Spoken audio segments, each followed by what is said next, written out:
దేవునికి స్తోత్రం. వేకువ రెక్కలు కట్టుకుని భూదిగంతములకు వెళ్ళవలసిన అవసరం లేదు. ప్రభునందు ప్రియమైనటువంటి వాళ్ళరా, మనము మరి సత్యమునకు దూరముగా ఉన్నదని చెప్పినప్పుడు మనము యాత్రలు చేయవలసిన అవసరము కూడా లేదు. సత్యమును ఎక్కడ తీసుకొచ్చాడంటే మనము చేతితో అందిపుచ్చుకునేంతగా, మనము నోటితో మరి దాన్ని స్వీకరించేటట్టుగా దేవుడు సత్యాన్ని సమీపముగా తీసుకుని వచ్చాడు. ఇది దేవుని అద్భుత కార్యం. ఇది ప్రభునందు ప్రియమైన వాళ్ళరా, కనుక సత్యవేదము ఏమి చెబుతూ ఉంటున్నదో శ్రద్ధగా మనం ఆలకించి దేవుని రక్షణ సంకల్పములో దేవుడు సిద్ధపరిచిన మహదైశ్వర్యమును మనము ఆస్వాదించుకోవాలి, సంపాదించుకోవాలి. యెషయా గ్రంథంలో చెబుతుంది, యెహోవా దొరుకు కాలమందు మీరు ఆయనను వెదకండి. యెహోవా మీకు దొరికే కాలములో మీరు పుట్టారు, మీరు ఉన్నారు. ఆయన వెదకండి, ఆయన మీకు దొరుకుతాడు. వెదకుడి మీకు దొరుకుడు అంటే ఈ లోక సంపదలు ఎదగడం కాదు. మొట్టమొదటి దేవుణ్ణి వెదకాలి. దేవుని వెతికితే దేవుడు దొరుకుతాడు. దొరికే కాలములో ఉన్నాం. దొరకని కాలం ఉంటున్నది. దొరికే కాలములో వెతకడం మనకు చేత కాదు. దొరకని కాలములో వెతకడం మన అన్నీ కూడా అక్కడ ఎఫర్ట్స్ అన్ని అక్కడ పెడుతూ ఉంటాం. ఆయన సమీపముగా ఉండేటప్పుడు వేడుకోవడం, ప్రార్థన చేయడం మానేసి ఆయన మనకు దూరం అయిపోయినప్పుడు ప్రభు అని ప్రార్థనలు గంటల తరబడి ప్రార్థనలు చేస్తూ ఉంటాం. మానవ జీవితం ఎంత వ్యతిరేకతగా ఉన్నది. మానవ యొక్క విశ్వాసం, క్రైస్తవ విశ్వాసం దేవునికి ఎంత దూరముగా అయిపోతూ ఉంటున్నది. దేవుడు దొరుకుతున్నప్పుడు వెదకాలి, సమకూర్చుకోవాలి, ధాన్యాన్ని సమకూర్చుకోవాలి. ఏసేపు ధాన్యం సమకూర్చుకున్నాడు. కరువు కాలం వస్తుంది, ధాన్యాన్ని సమకూర్చుకున్నాడు. అలా కరువు కాలం వస్తుంది, వాక్యం వినబడిన కరువు కాలం వస్తూ ఉంటున్నది. వాక్యాన్ని మనం సమకూర్చుకోవాలి. వాక్యాన్ని సమకూర్చుకుని హృదయములో భద్రపరుచుకోవాలి. ఈ మాటలు ప్రభునందు ప్రియమైనటువంటి వాళ్ళరా, దొరకని కాలం వస్తూ ఉంటున్నది. ఆ కాలములోని ఈ మాటలన్నీ కూడా మనము జాగ్రత్తగా హృదయములో భద్రపరుచుకొని వాటిని స్టోరేజ్ చేసుకుని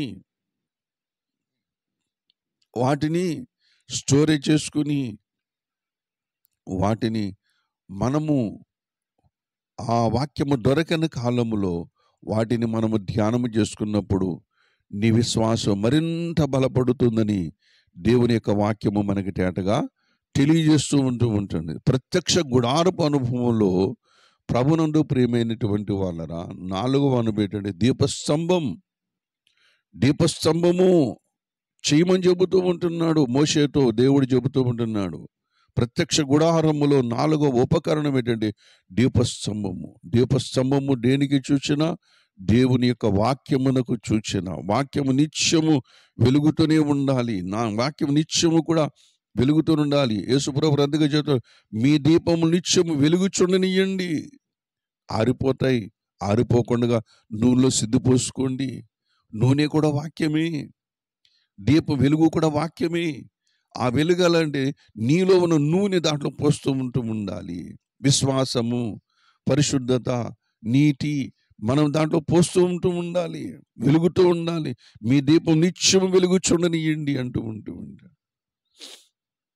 వెలగాలంటే వాక్యము చేత మనం నింపబడుతూ ఉండాలి. వాక్యము చేత నడిపించబడుతూ ఉండాలి. ప్రత్యక్ష గుడారములో ప్రతి ఉపకరణము కూడా నీ రక్షణ కొరకు, మన రక్షణ కొరకు ప్రతి విషయం కూడా మనకి నిత్యము జ్ఞాపకం చేస్తూ ఉంటున్నాడు. దేవుని బిడ్డలారా, ఇశ్రాయేలు యొక్క దేవుని సృష్టి క్రమములో, ఇశ్రాయేలు యొక్క ప్రయాణపు యాత్రలో, ఇశ్రాయేలు యొక్క మరి ప్రత్యక్ష గుడారము మందిరములో కూడా ప్రతి ఉపకరణము కూడా మనకు చెబుతున్నది ఏంటంటే దేవుణ్ణి ఇదిగో మీ మధ్యనే ఉన్నాడు, దేవుడు మీ మధ్యనే ఉన్నాడు, మీతోనే ఉన్నాడు. ఇదిగో మీకు ఈ ఉపకరణాలను ఇస్తూ ఉంటున్నాడు. ఈ ఉపకరణ ప్రతిదీ కూడా మీకు ప్రత్యక్ష గుడారము కనబడుతుంది. దేవుని రక్షణ సంకల్పమును మీకు తెలియజేస్తూ ఉంటున్నాడు. ఆయన లేని స్థలం అంటూ ఏమీ లేదు. ఆయన రక్షణ సంకల్పము దాచని స్థలమంటూ ఏమీ లేదు. ఆయన మహా అద్భుతకరుడు, మహా ఆశ్చర్యకరుడు. ప్రపంచానికి ఒక సెకండ్లో ఆయన సువార్త ప్రకటించగలడు. అంత సామర్థ్యము కలిగిన దేవుడు. హల్లెలూయా. ప్రభునందు నాకు అత్యంత మిక్కిలి ప్రియమైనటువంటి వాళ్ళరా, కాబట్టి విశ్వాసులమైన మనము దేవుని వాక్యము చేత నడిపించబడాలి. దేవుని యొక్క వాక్యం ఇందాక మనం చదువుకున్న పరిశుద్ధ గ్రంథములో, కీర్తన గ్రంథం 119వ అధ్యాయం 105వ వచనములో చదువుకున్నాం. నీ వాక్యము నా పాదములకు దీపమును, నా త్రోవకు వెలుగై ఉన్నదంటూ ఉంటాడు. ప్రభునందు ప్రియమైనటువంటి వాళ్ళరా, నీ వాక్యము నా పాదములకు నాకు త్రోవ చూపిస్తూ ఉంటున్నది. అనగా నేను నడవలసిన మార్గము నాకేం చేస్తుంది, చెబుతూ ఉంటున్నది. ఈ అనుభవం తర్వాత మరొక అనుభవంలోకి వెళ్ళాలి. ఇక్కడ కొంతకాలం ఉంటాం, ఈ అనుభవంలో కొంతకాలం ఉండవలసిందే. ఈ అనుభవం దాటుకుని మరొక అనుభవంలోకి వెళ్ళాలి. ఆ ప్రత్యక్ష గుడారములో ఉంది. అది కూడా ప్రత్యక్ష గుడారం యొక్క నిడివి దూరము చాలా చిన్నదే, కానీ దాని ఒక్కొక్క చూసినట్టయితే ఒక్కొక్క అనుభవానికి చూసినట్టయితే కొన్ని వేల మైళ్ళ దూరము కనబడుతూ ఉంటుంది. అనగా ఒక జీవిత యాత్ర కనబడుతూ ఉంటుందండి. ప్రత్యక్ష గుడారం ఏంటండి, అది చూస్తే ఉండే 20 మూరలు 40 మూరలు ఉంటుంది కొలత చూసుకున్నట్టయితే. ఏంటి ఉండొచ్చు, సుమారు ఉండవచ్చు, ఉండవచ్చు, లేకపోతే ఇంకెక్కువ ఉండవచ్చు. చాలా దగ్గరే కదా. ఈ గదిలోంచి ఆ గదిలోకి, ఆ గదిలోంచి ఇంకో గదిలోకి, ఆ గదిలోంచి ఇంకో గదిలోకి, తర్వాత కరుణాపీఠమే కదా, దగ్గరే కదా. కానీ మనకు ప్రత్యక్ష గుడారములో ఒక ఉపకరణానికి మరి ఎడము దగ్గరగా కనబడుతున్నప్పటికీ కూడా ఇది విశ్వాసయాత్రనికి అప్లై చేసుకున్నట్లయితే, మన జీవితానికి అప్లై చేసుకున్నట్లయితే ఒకదానికి ఒకటి చాలా యోజనాలు దూరం ఉన్నది. సుదీర్ఘమైన ప్రయాణం ఇది. విశ్వాసయాత్ర సుదీర్ఘమైన ప్రయాణం ఇది. విశ్వాసయాత్ర ఇది అరణ్య యాత్ర. ఎక్కడ చూసిన గలిబిలి, ఏ రోజు చూసిన గలిబిలి, ఏ రోజు చూసిన తంత్ర మంత్రములే మనకు ఎదురవుతూ ఉంటాయి. వీటన్నిటిని ఛేదించుకుని ఏది దేవుని నడిపింపు, ఏది లోకపు నడిపింపు, ఏది దుష్టాత్మ నడిపింపు, ఏది తంత్రము, ఏది మంత్రము, ప్రభునందు ప్రియమైన వాళ్ళ ఏది మనం చేపట్టాలి, ఏది చేపట్టకూడదో గజిబిజి కలిగిన లోకములో ఈ విశ్వాసయాత్రలో మనము తెలుసుకోవాలంటే ఏంటంటే, మన జీవితంలో వాక్యమనే వెలుగు దేవుడు మనకి ఇస్తూ ఉంటున్నాడు. పాలు చిక్కనవో, పాలు నీళ్ళు కలిసినవో చూడాలంటే మీటర్ ఉంటుంది. అలాగే ఈ బంగారం మంచిదో కాడు అని తెలుసుకోవాలంటే దానికి కూడా కొలిమి ఉన్నది. వెండి పరిశుద్ధంగా చేయబడాలంటే దానికి కూడా కొలిమి ఉన్నది. ప్రతిదాన్ని పరీక్షించడానికి కొలిమి ఉన్నది. అనగా బంగారం అనుకుంటున్న బంగారములో కూడా నిషిద్ధమైనవి ఉన్నవి. మరి స్వచ్ఛమైన వెండిలో కూడా నిషిద్ధమైనది ఉన్నది. అలాగని కనిపిస్తున్న పాలలో కూడా నీళ్లు ఉన్నవి. వీటిని వేరు చేయటం ఎలాగంటే కొన్ని పరికరాలు ఉన్నాయి. అలాగే లోకములో ఉన్నటువంటి మన జీవితంలో పాపములో నుంచి ప్రత్యేకించబడిన తర్వాత నడవలసినటువంటి కొన్ని విసర్జించాలి, కొన్ని విడిచిపెట్టాలి. కొన్ని లాభకరమైనప్పుడు కూడా వాటిని విడిచిపెట్టాలి. కొన్ని మేలుకరమైనప్పుడు కూడా వాటిని విడిచిపెట్టాలి. విడిచిపెట్టి దేవుని వాక్యపు వెలుగులో మనం దినదినము సాగిపోవాలని మీకు మనవి చేస్తూ ఉంటున్నాం. అలా విడిచిపెట్టకపోయినట్లయితే నష్టం మనకే జరుగుద్ది. చూడండి, సౌలుకు దేవుడు చెప్పాడు, వెళ్ళి అమాలేకులందరినీ చంపి అన్నాడు. కానీ సౌలు ఏం చేశాడు? అమాలేకులందరినీ చంపేశాడు దేవుడు చెప్పిన ప్రకారంగా. కానీ కొంతమంది జనులు వచ్చి ఒక ఆలోచన చెప్తున్నారు. సౌలా, ఈ పశువులు ఎంత బాగా బాలిసి ఉన్నాయి చూడండి, అది కండలు ఎలా తీరున్నాయి చూడు, ఆ కొవ్వు ఎలా ఉందో చూడు, ఒక్కొక్క జంతువు చాలా మంచిగా ఉన్నది. కాబట్టి ఈ జంతువుల్ని మనం తీసుకుని వెళ్ళి మనం పండగ చేసుకుందాం, లేకపోతే దేవునికి బల్లర్పిద్దాం అని చెప్పినప్పుడు సౌలు ఏం చేశాడు? దేవుని మాట వినకుండా మనుషుల మాట విన్నాడు. బల్లర్పించడం మంచిదే కదా, సమాధాన బలులర్పించడం మంచిదే కదా, ఇశ్రాయేలు పక్షంగా బలులర్పించడం మంచిదే కదా, బలులర్పించమని బలిపీఠాలు ఉన్నాయి కదా, మంచిదే. కానీ దేవుడు నిషేధించిన దానిని సౌలు ఆస్వాదించాడు గనుక ప్రభునందు ప్రియమైన వాళ్ళ సౌలు దేవుని ఎదుట దోషిగా ఉన్నాడు. సౌలు మంచిదనుకున్నాడు. సౌలు నేను మంచి పని చేశానంటాడు సమూయేలు దగ్గర. కొన్నిసార్లు మన ఆత్మీయ జీవితంలో కొన్ని మంచి అనుకుంటాము, కానీ ఆ మంచి మన జీవితంలో చెడుగా మారిపోతూ ఉంటుంది. ఎందుకంటే అది దేవుని చిత్తము కాదు, దేవుని సంకల్పం కాదు. మనం అనుకుంటూ ఉంటాం ఇది మంచి పని కదా అనుకుంటూ ఉంటాం.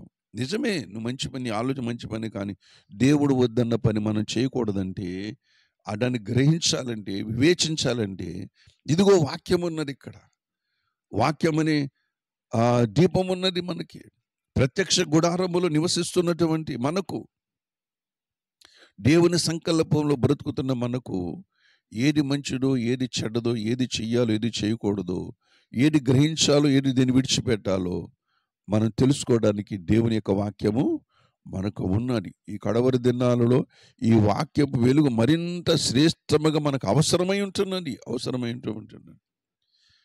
ఎందుకంటే సాతాను యొక్క తంత్రములు బహుబలముగా లోకమంతా విస్తరిస్తూ ఉంటున్నాయి.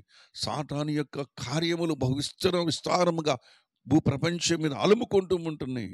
యెషయా గ్రంథములో 60 అధ్యాయాలు చెప్పినట్టు, ఇదిగో చూడుము, భూమిని చీకటి అలుముకుంటూ ఉంటున్నది, చీకటిని కమ్ముతూ ఉంటున్నది. ప్రభునందు ప్రియమైన, చీకటి కమ్ముకుంటూ ఉంటున్నది, చీకటి ఆవరిస్తూ ఉంటున్నది. దేవుడు ఆదికాండములో దేవుడు చీకటిని వేరుపరిచాడు, చీకటి దూరంగా తోలేశాడు. కానీ కడబరి దినాలలో చీకటి మనుషులను ఆవరిస్తూ ఉంటున్నది. క్రైస్తవ సంఘాలను చీకటి ఆవరిస్తూ ఉంటున్నది. క్రైస్తవ సమాజాలను చీకటి ఆవరిస్తూ ఉంటున్నది. పనికి మాలిన దుర్బోధలు ఎక్కువైపోయినాయి, పనికి మాలినటువంటి అనుకూల బోధలు ఎక్కువైపోయినాయి, మనుషుల బోధలు ఎక్కువైపోయినాయి, యెజబెలు బోధలు ఎక్కువైపోయినాయి, లోకములో దుష్ట బోధలు ఎక్కువైపోయినాయి. రక్షణ గురించి మాట్లాడడం లేదు, విశ్వాసం గురించి మాట్లాడడం లేదు, పాప పశ్చాత్తాపం గురించి మాట్లాడడం లేదు, మారు మనసు గురించి మాట్లాడడం లేదు. దేవుడు నిన్ను స్వస్థపరుస్తాడు, దేవుడు నిన్ను ఆస్వాదిస్తాడు, దేవుడు నిన్ను ఇలా చేస్తే ఇలా చేస్తే నీ దీవించేస్తాడని పనికి మన దుర్బోధనలు నువ్వు చేసాయి. ఈ మధ్య ఒక మాట వింటూ ఉంటున్నాను. ఒక సేవకుడంట, ఆ సంఘం చాలా పెద్ద సంఘం. ఆ సేవకుడు అన్నాడు, ఆ సేవకుడు ఆటల నుంచి మాట్లాడుతున్నాడు, మీ ఇంటిలో మీ దగ్గర వచ్చే ఆదివారం వచ్చినప్పుడు ప్రతి ఒక్కరు కూడా 500 రూపాయల నోటు పట్టరండి, 500 రూపాయల నోటు పట్టరండి. 500 రూపాయలు పెడితే నేను ప్రార్థన చేస్తాను, ఆ ప్రార్థన చేసిన 500 రూపాయలు ఉంటే మీ ఇంట్లో ఉంటే ఇక మీ ఇంట్లో ధనమే ధనము అని బోధ చేస్తూ ఉంటున్నాను. పాపం అమాయక ప్రజలు, దేవుని సేవకుడు అనబడిన వాడు ఆ యొక్క ఆజ్ఞాపి ఈ మాట చెలువు ఇచ్చాడు కాబట్టి అందరూ 500 నోట్లు పట్టుకెళ్ళారట. ఏమండి, ప్రభునందు ప్రియమైనటువంటి, మీకు కలిగినవన్నీ అమ్మేసి నన్ను వెంబడించమని దేవుడు చెబుతున్నాడు. మీరన్నీ కూడా కలిగి ఉండడానికి మిమ్మల్ని ఏం చెప్తుంది సేవకుడు? 500 రూపాయలు పడి. ఇది వాక్యం అంటారు. అది అయ్యో నా జనమా, పాడైపోతున్నది లోకం, చీకటిలోకి వెళ్ళిపోతున్న లోకం, అంధకారములకు వెళ్ళిపోతున్న లోకం, దుష్టత్వంలోకి వెళ్ళిపోతున్న లోకం, దుర్బోధనలోకి వెళ్ళిపోతున్న లోకం. గమనిస్తున్నారా? ఈనాడు క్రైస్తవ సమాజం ఎలా నడుస్తుందో గమనిస్తూ ఉంటున్నారా? ఎందుకని? స్వకీయ దురాశల కొరకు, ఇదే ఆశీర్వాదం, ఇదే దేవుని సేవ, ఇదే దేవుని దీవెనలు, ఇదే ఐశ్వర్యము, ఇదే దేవుని గొప్ప కృప అనుకుంటూ ఉంటున్నారు. దానికి పేరు పెడుతూ ఉంటున్నారు. ఎందుకని? వాక్యము లేక. ప్రత్యక్ష గుడారం ఉంది, కానీ ప్రత్యక్ష గుడారములు వాళ్ళకు ఉపకరణాలు లేవు. గుడారం నుండి చూడడానికి గొప్ప బలిపీఠంగా కనబడుతుంది, కానీ ఆ బలిపీఠము దేవుడు నిర్ణయించింది కాదు. ఆ గుడారము దేవుడు నిర్ణయించింది కాదు. మనుషులు కట్టుకున్న గుడారాలు కనబడుతున్నాయి. మనుషులు కట్టుకున్న ప్రత్యక్ష గుడారాలు కనబడుతూ ఉంటున్నాయి. అవి ఎంత అందంగా కనబడుతున్నాయంటే ఆహా ఓహో అని కనబడుతూ ఉంటుంది. దాని కట్టడాలు, దాని రాళ్ళు, దాంట్లో ఉన్నటువంటి సామగ్రి చూసినప్పుడు ఆహా ఓహో అనిపిస్తూ ఉంటున్నారు సంఘాలు చూసుకుని. దేవుని బిడ్డలారా, నేను అడుగుతూ ఉంటున్నాను, సొలొమోను కట్టిన మందిరాల కంటే గొప్ప మందిరాలు అంటారు ఇవి. నాగాలాండ్లో మందిరం కట్టారంటున్నారు, ఇంకో చోట మందిరం కట్టి. నిజమే, మనుషులకు చూసిన గొప్ప కట్టడాలే కనబడుతూ ఉంటున్నాయి. సొలొమోను కట్టిన మందిరాల కంటే గొప్ప మందిరాలు అంటారా? లక్షల టన్నుల బంగారంతో కట్టాడు సొలొమోను మందిరం. లక్షల మణుగుల వెండితో కట్టాడు. తూసశక్యము కానీ తూయడానికి శక్తి లేదు. అంత వెండిని ఉపయోగించారు, అంత కర్ర ఉపయోగించారు, అంత వెండిని ఉపయోగించారు, అంత బంగారం ఉపయోగించారు. కానీ ఆ మందిరం గురించి దేవుడు ఏమన్నాడు? ఆ మందిరాన్ని ప్రభునందు ప్రియమైనటువంటి వాళ్ళరా, దేవుని ప్రజలను విసర్జించిన మందిరాన్ని కూలతో చేశారు. మొత్తం రాయి మీద రాయి లేకుండా మొత్తం బంగారం అంతా ఉలిసిబట్టిపోయారు శత్రురాజులు. ఎందుకని? వాక్యము లేదు అక్కడ. ఇశ్రాయేలు ప్రజల్లో వాక్యము లేదు. ఇశ్రాయేలు ప్రజల వాక్యము లేదు కనుక ఆయన మందిరములు లేడు. ఆయన వెలుపలికి వెళ్ళిపోయాడు. ఆయన వాక్యమునకు అంత ప్రాధాన్యత ఇవ్వాలి. వాక్యమును మనం ప్రేమించాలి.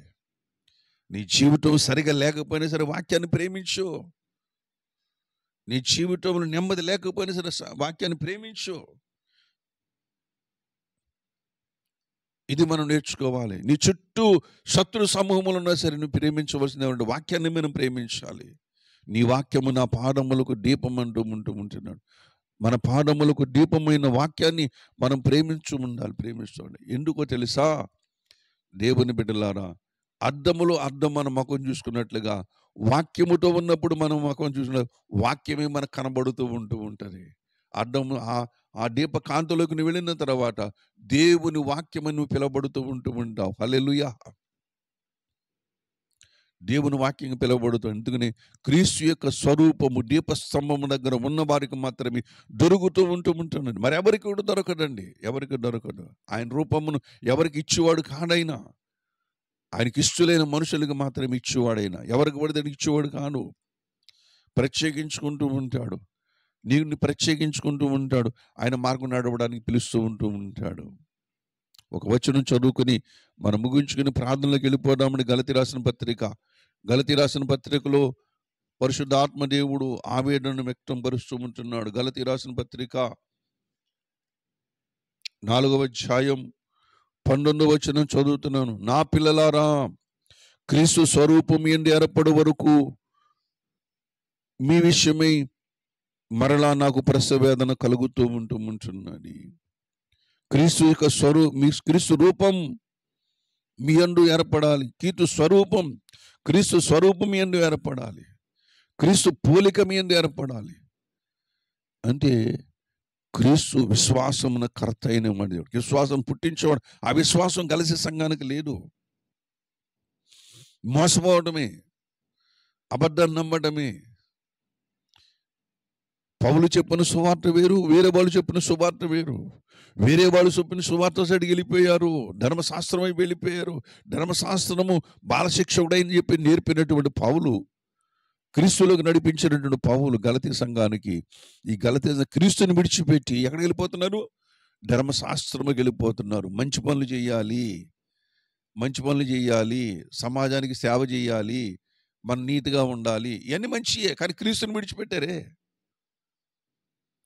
క్రీస్తుని విడిచిపెడితే క్రీస్తు ప్రేమ ఎలా దొరుకుతుంది? క్రీస్తు యొక్క సత్యం ఎలా దొరుకుతుంది?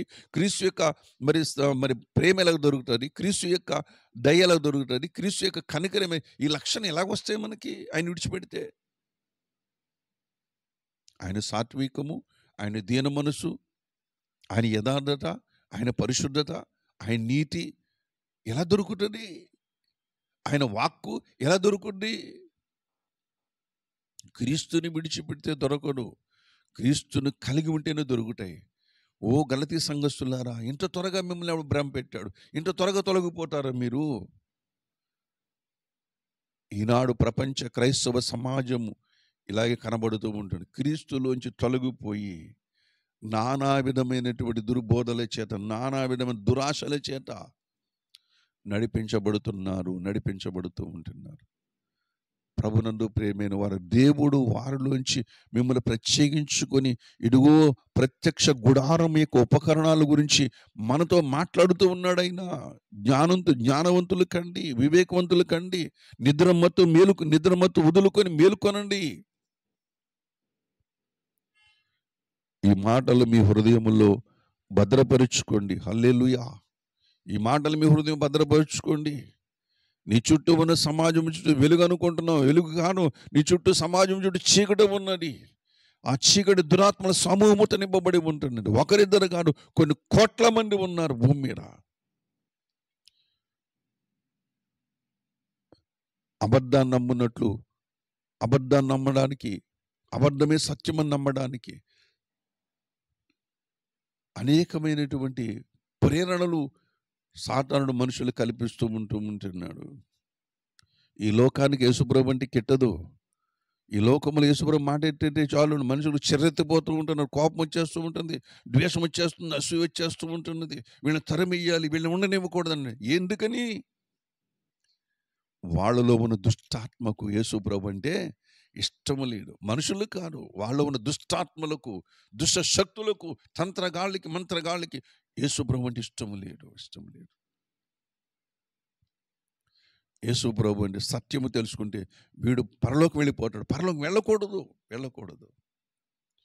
నీ చుట్టూ ఆవరించి ఉన్నాడు, దుష్టాత్మలు ఆవరించి ఉన్నాయి. అబద్ధపు ఆత్మలు, మోసముచే ఆత్మలు, వెలుగుతో వేషం ధరించుకున్న ఆత్మలు మన చుట్టూ సమాజం నిండా ఉండిపోయినాయి. వాళ్ళ గాలిలో ఉన్నారు, మనం భూమి మీద ఉన్నాము. ప్రభునందు మన చుట్టూ వాళ్ళు ఉన్నారు. సాతాను తంత్రములు గమనించిన వాడే దీపస్తంభం దగ్గర ఉండగలడు. దీపస్తంభం దగ్గర ఉండగలిగిన వాడే క్రీస్తు స్వరూపములను రాగలుగుతూ ఉండు. దేవుని ఆత్మ సహాయము చేత వాడిని వాడి అనుచరులను జయించగలుగుతూ ఉంటారు. పరిశుద్ధాత్మను దేవుడు అందుకే కోరుకోమన్నాడు, అడగమన్నాడు. తండ్రి ఇస్తానని వాగ్దానం చేశాడు. యేసుప్రభు చెప్పిన మాట అదే. పరిశుద్ధాత్మని మీరు అడగండి, తండ్రి ఎవరిని కాదనకుండా ఇస్తాడు అని చెప్పేసి మాట్లాడుతున్నాడు. ప్రభునందు ప్రియమైనటువంటి వాళ్ళరా, దేవుణ్ణి కలిగి ఉన్నామనుకుంటూ అసలు సిసలైనటువంటి దేవుని స్వరూపం నడిపించే వాక్యాన్ని నిర్లక్ష్య పెట్టినట్లయితే మరణాన్ని నువ్వు జయించలేవు సుమా, పాపాన్ని నువ్వు జయించలేవు సుమా. దేవుని బిడ్డలారా, మన ఆత్మీయ జీవితంలో క్రీస్తు స్వరూపము మనలో ఏర్పడాలంటే నువ్వు దీపస్తంభం దగ్గరే ఉండాలి. హల్లెలూయా. ఎక్కడ ఉండాలి? దీపస్తంభం దగ్గరే ఉండాలి. అందుకనే దావీదు అంటాడు కీర్తన గ్రంథములో, నీ వాక్యము, దేవుని యొక్క వాక్యమును దివారాత్రమును ధ్యానించేవాడు ధన్యుడు. అతడు నీటి కాలువన యోర నాటబడిన చెట్టు వలె ఫలిస్తాడని కూడా చెబుతూ ఉంటున్నాడు. దేవుని వాక్యముతో అనుదినము టచ్లో ఉండాలి. అనుదినము కూడా వాక్యముతో మన సంభాషణ నీ ఆలోచనలు, సంభాషణలు వాక్యముతోనే ఉండాలి. తిరగాలి. ఆదికాండము నుంచి ప్రకటన గ్రంథం వరకు తిరగాలి. ప్రతిరోజు తిరగాల్సిందే. ఏదో ఒక అధ్యాయంలో తిరుగుతూ ఉండాలి. ఏదో ఒక ఊరు వెళ్తున్నట్లుగా 7 అధ్యాయంలోకి మనం వెళ్తూ ఉండాలి. ఏదో మరి వేరే ఇంటికి వెళ్తున్నట్లుగా వేరొక పత్రికలకు మనం వెళ్తూ ఉండాలి. సమీప బంధువులు ఉన్నారు, దూర బంధువులు కూడా ఉన్నారు. వాళ్ళ బంధువులు వీళ్ళ బంధువులే. కొన్నిసార్లు సమీప బంధువుల దగ్గరికి వెళ్ళాలి, కొన్నిసార్లు దూర బంధువుల దగ్గరికి వెళ్ళాలి. మన పితరుల దగ్గరికి వెళ్ళాలి. నిందలు వచ్చినప్పుడు, కష్టాలు వచ్చినప్పుడు మరియమ్మ ఏం చేసింది? మరియమ్మ తన గర్భవతిని తెలిసిన తర్వాత ఏం చేసింది? లోకమంతా నిందిస్తుందని చెప్పేసి, లోకమంతా ఇలా చెడగా మాట్లాడకూడదని చెప్పేసి ఎక్కడికి వెళ్ళింది? తన సమీప బంధువురాలైనటువంటి ఎలిజబెత్ దగ్గరికి వెళ్ళింది.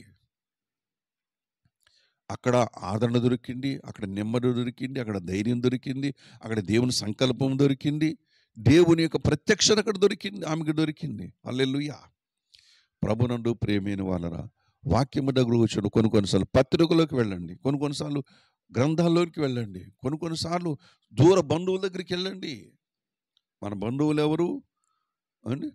ముఖ్య దూతలు మన స్నేహితులని. ఏమండి? ముఖ్య దూతలు మన స్నేహితులని, అపోస్తులు, ప్రవక్తలు మనకు మరి ఆదిపితరులని చెబుతూ ఉంటున్నారు. వాళ్ళ దగ్గరికి నేర్చుకోవాలి. వాళ్ళు నడిచిన మార్గంలో మనము కూడా నడవాలని మీకు అందరికీ కూడా నేను మనవి చేస్తూ ఉంటున్నాను. కనుక ప్రభునందు ప్రియమైన వాళ్ళరా, కాబట్టి ప్రతి ఒక్కరూ కూడా దేవుని వాక్యమునకు మరి అనుకూలము గలవారమై వెలుగు సంబంధుల వలె మనం నడుచుకోవాలి. దేవుడు వెలుగై ఉన్నాడు, మనము కూడా వెలుగై ఉన్నామని చెప్పి మాట్లాడుతూ ఉంటాడు. మత్తయి సువార్తలో చెప్తాడు, లోకమునకు మీరేమై ఉన్నారు? వెలుగై ఉన్నారు. ఆయన అంటాడు, నేను లోకమునకు వెలుగై ఉన్న ప్రకారముగా మీరును లోకమునికి ఏమై ఉన్నారు?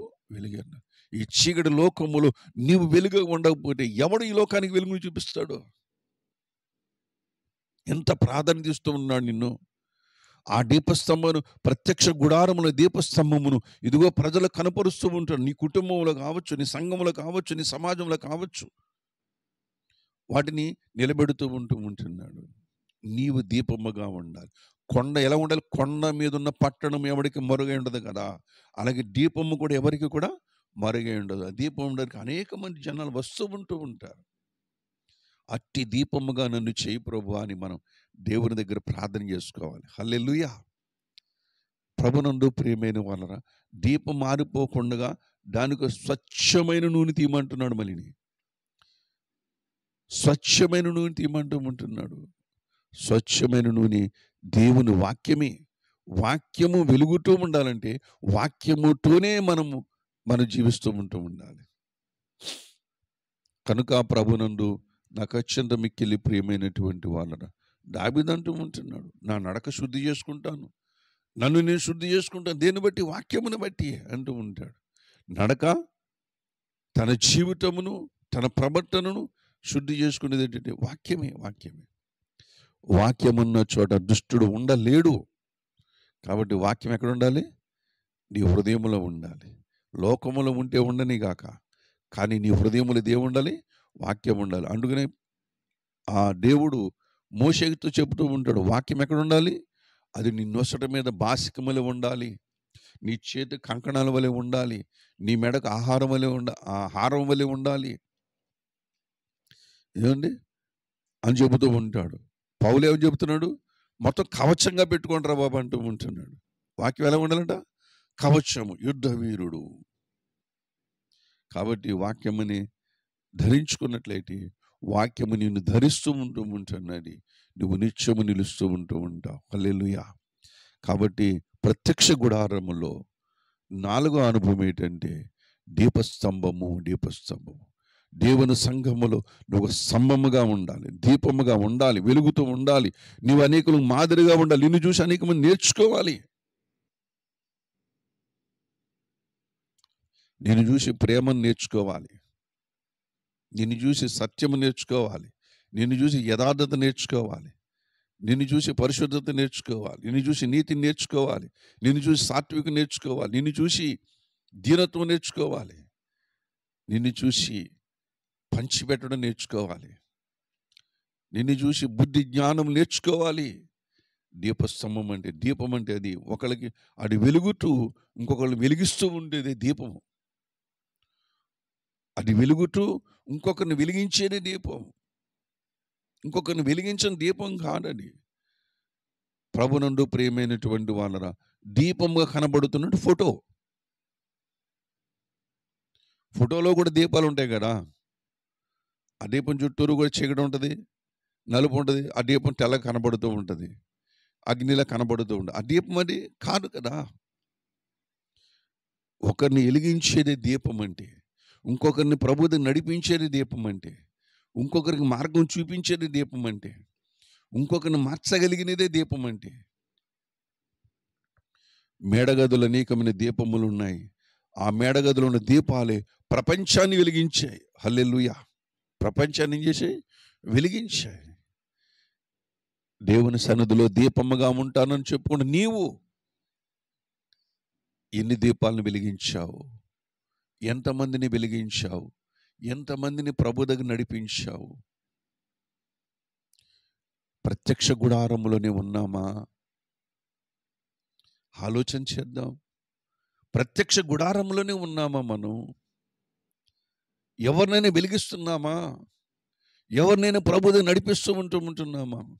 ఎవరినైనా వెలిగించకపోతే, పరిశుద్ధ దేవుని దగ్గర నడిపించకపోయినట్టయితే దీపంలో ప్రయోజనం ఏమిటి? అసలు దీపం ప్రత్యక్ష గుడారములో ఉన్నదా లేకపోతే లోకములో ఉన్నదా? లోకములో ఉన్న వ్యర్థ సంభాషణలు విడిచిపెట్టి కర్తవ్యం వైపు సాగిపోదాము రండి. కర్తవ్యం, దేవుడినికి ఇచ్చిన కర్తవ్యం, ఈ పని చెయ్యరా బాబు, ఈ పని చెయ్యమ్మని చెప్పేసి మనకు అప్పచెప్పాడు. ఈ పనిలో సాగిపోదాము రండి. నువ్వు వెలిగించబడ్డావు, అనేక మందిని వెలిగించాలి. నువ్వు దీవించబడ్డావు, అనేక మంది దీవించాలి. నువ్వు ఆశీర్వదించబడ్డావు, అనేక మందిని ఆశీర్వదించాలి. ఈ వెలుగు ఒకరి నుంచి ఒకరికి ట్రాన్స్ఫర్ అవుతూ ఉండాలి. ప్రభునందు ప్రేమైనటువంటి అది వెలుగంటే. అంతేగాని ఫోటోలో ఉన్న దీపాలా ఉండొద్దు. స్వచ్ఛమైన నిత్యము వెలుగుచున్న దీపంలాగా ఉందాం. దావీదు ఇశ్రాయేలు ప్రజలకు దీపంగా ఉన్నాడు, అనేక మందిని వెలిగించాడు కాబట్టి దీపంగా ఉన్నాడు. మండుచు ప్రకాశించిన దీపంగా ఉన్నాడు బాప్టిసం ఇచ్చి యోహాను. ఆ నిద్రపోతున్న సమాజాన్ని పురుకొలిపి లేపాడైనా. దేవుని వైపు మళ్ళించాడు. మోషే దేవునితో ఉన్నాడు, మోషే ముఖం ప్రకాశించింది. దేవుని బిడ్డలారా, దేవుని సన్నిధానములో, ప్రత్యక్ష గుడారములో, ఈ దీపస్తంభం దగ్గర నువ్వు ఉన్నావా? ఒకసారి ఆలోచన చేసుకున్నా. నీవున్నది ఎక్కడా? ఇప్పుడు అడుగుతున్నాడు. ఆనాడు ఆదాముని అడిగాడు. ఆదాము నువ్వు ఎక్కడా? దేవునికి తెలియదా ఆదాము ఎక్కడున్నాడో? ఆదాము నువ్వు ఎక్కడున్నావు అంటే, దేవుని మహిమలో ఉండవలసినటువంటి వాడు, దేవుని మహిమ చేత ఆవరింపబడినటువంటి వాడు అంజూరపు ఆకులను కచ్చడాలుగా చేసుకుని చెట్టు చాటుకు పోయారు ఇద్దరు కూడా.